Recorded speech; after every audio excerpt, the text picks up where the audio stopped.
소음성 마음 표현과 감정 조절 시간입니다. 오늘은 주제 43번입니다. 화에 대해서 계속 제가 설명하고 있는데요. 화는 생존을 위해 만들어진 감정이다 라는 내용으로 설명을 하겠습니다.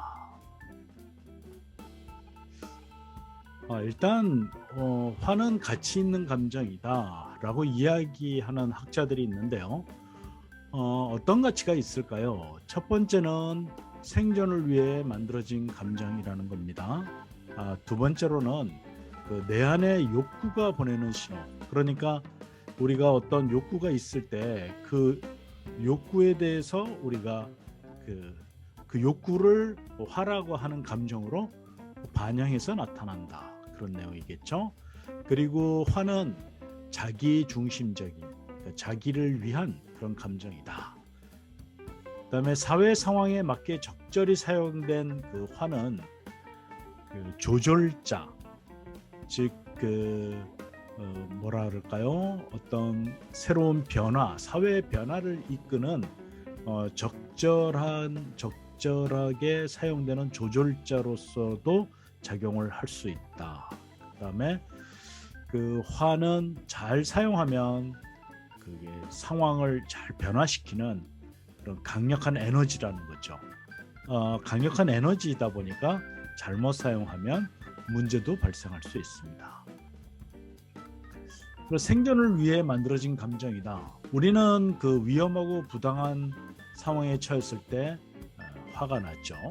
예를 들면 사나운 개를 만났어요. 어차피 피할 수도 없습니다. 그러면 저도 화를 내겠죠.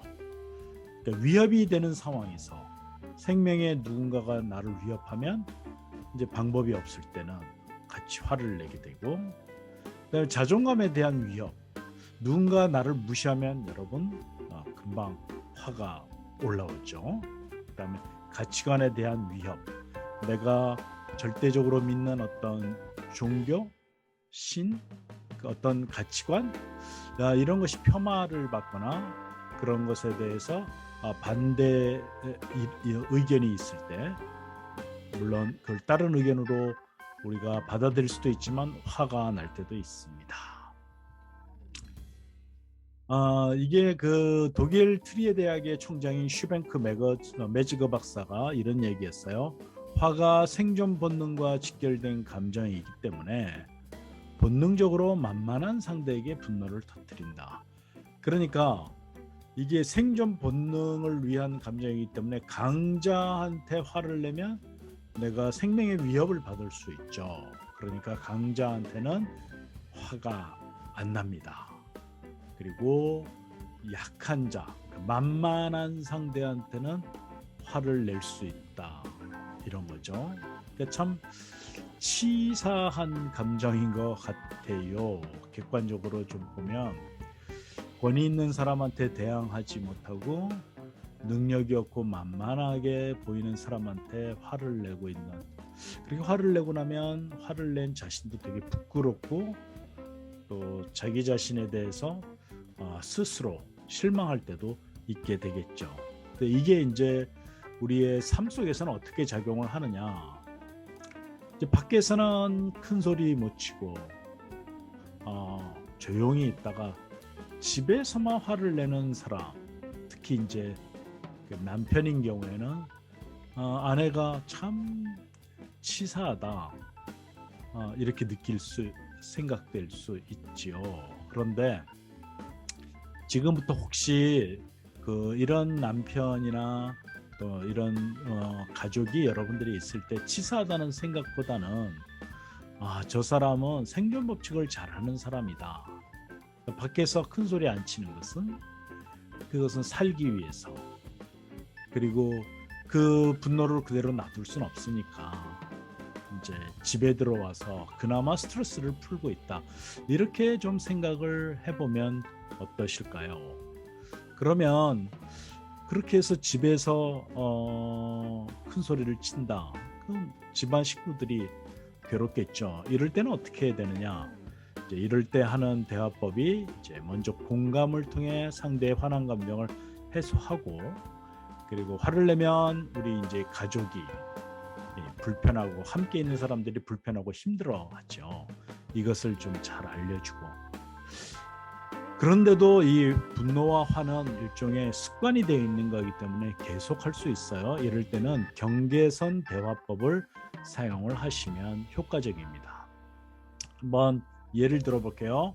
아이들이 울거나 시끄럽게 할 때 남편이 집에 퇴근하고 들어온 남편이 갑자기 이제 짜증을 냅니다. 아, 애들 좀 조용히 못 시켜? 야, 너희들 좀 조용히 못해? 이렇게 짜증을 냅니다. 근데 아이들이 특히 어린아이 같은 경우는 뭐 상황을 잘 모르는 거죠. 이럴 때는 먼저 공감을 좀 합니다. 직장에서 힘들었을 텐데 집에 와서도 아이들이 시끄럽게 해서 화났군요. 미안해요. 여기서 미안해요라는 이야기는 진짜 아내가 미안하다는 내용보다도 당신이 그렇게 부정적인 감정을 일으키게 된 이 상황에 대해서, 이런 모든 상황들이 이루어진 것에 대해서 저도 미안하고 당신한테도 미안하다, 이런 마음이죠.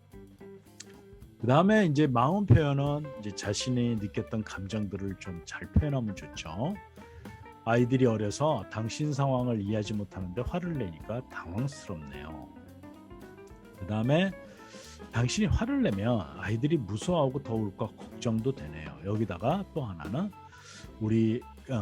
당신이 화를 내면 우리 가족들이 되게 불편해요. 이렇게 이야기하면 되고요.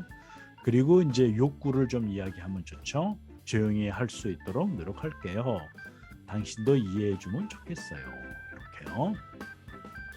그래도 공감도 하고 이렇게 마음 표현을 잘했는데도 짜증이 계속될 때는 이제 경계선 대화를 합니다. 이제 경계선 대화라는 것은 이 이상을 넘어오면 힘드니까 이제 그만뒀으면 좋겠습니다라고 경계선을 세우는 건데요. 어떻게 이야기하는 거니? 몇 번을 요청했는데도 계속 화를 내시는군요. 아이들이 울거나 시끄럽게 하면 밖으로 나와서 저녁을 먹고 올게요.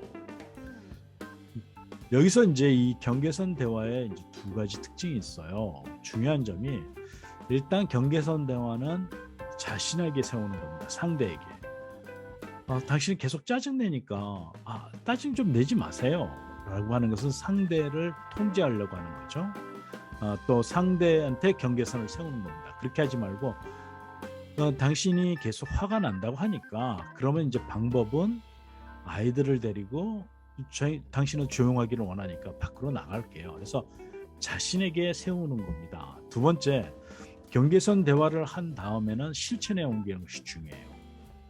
그래서 아이들이 울거나 시끄럽게 하면 밖으로 나가서 저녁 먹고 올게요 했을 때, 실제 이제 남편이 또 짜증을 내거나 화를 내면 애들한테, 아빠가 너희들이 떠들어서 많이 힘든 모양이다, 우리 밖에 나가서 저녁 먹고 오자, 그리고 애들을 데리고 나갑니다. 그러면 이제 아내가 이제 밖으로 나갔으니까 저녁은 남편 혼자서 챙겨 먹겠죠. 이렇게 하다가 보면 이제 깨닫게 되는 거예요. 아내가 몇 번을 나한테 얘기를 했지. 그리고 아이들이 내가 밖에서 상황이 힘든지 아닌지 어떻게 알아? 이거는 내 문제더구나. 이런 것을 깨닫게 되는 거죠. 이 경계선 대화는 잘 사용하면 아주 효과적일 수 있습니다. 다음 시간에는 44번 주제, 생존을 위해 만들어진 감정을 그러면 어떻게 조절하는가. 물론 이렇게 경계선 대화를 통해서 상대가 경계선 대화를 잘만 사용하면 내가 짜증내고 화내는 것이 좀 조절이 좀 될 수는 있는데, 스스로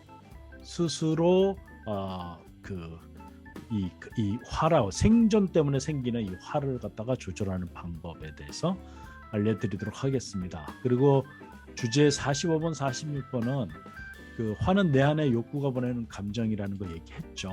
그래서 충족되지 않은 욕구로 인한 분노를 조절하는 방법은 46번 주제 제가 알려드리겠습니다. 감사합니다.